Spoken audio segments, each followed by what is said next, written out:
ఇది కొడైకెనాల్‌లో first రోజనమాట. Sight seeing కోసమని మేము బయటికెళ్తున్నాం. అందరం రెడీ అయిపోయినాం. కొన్ని ఫోటోస్, వీడియోస్ తీసుకున్నాము. తీసుకున్న తర్వాత బయటకొచ్చి చూస్తే మా అవనిక వదిన, సతీష్ అన్న, ఇంకా జై వీళ్ళందరూ మా పక్కింట్లో దూరిపోయినారు. ఏంటా అని అక్కడ పక్కింటికెళ్ళి చూస్తే వాళ్ళ ఇంట్లో ఒక మంచి డాగ్ ఉందనమాట.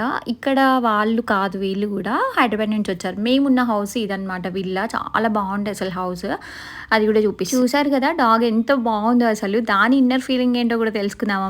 వీళ్ళెవర్రా బాబు! నేనేదో కొడైకెనాల్ వచ్చి బాగా ఎంజాయ్ చేద్దాం అనుకుంటే పక్కింటోళ్ళందరూ వచ్చి నన్నెత్తుకుంటున్నారేంటి? నేను మంచిగా రెడీ అయిపోయి బయటికెళ్దామని కూర్చున్నాను. కూర్చుంటే వీళ్ళందరూ వచ్చి నాతో ఫోటోస్, వీడియోస్ అన్నీ తీసుకుంటున్నారు. సరే పోయే వాళ్ళు పోకుండా మా ఇంటికి వచ్చినారు. వచ్చి నన్ను ఎత్తుకున్నారు. సో నాకు వీళ్ళందరూ కొత్త కాబట్టి నేనెలా వీళ్ళతో మింగిల్ అవ్వాలో నాకు అర్థం కావట్లేదు.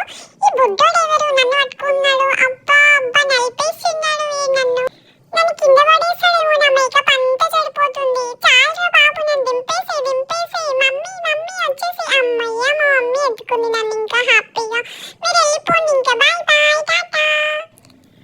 ఎలాగోలా మా మమ్మీ దగ్గరికి వచ్చాయంటే మా మమ్మీ ఏమో మళ్ళీ ఈవినింగ్ వచ్చేయండి ఆడుకుందాము దీంతో అని చెప్తుంది. నాకు అస్సలు చాలా చాలా భయం వేసింది. ఈవినింగ్ వీళ్ళందరూ వచ్చే లోపల నేను ఎక్కడో ఒక దగ్గర దాక్కోవాలి, వీళ్ళకి అస్సలు దొరకదు.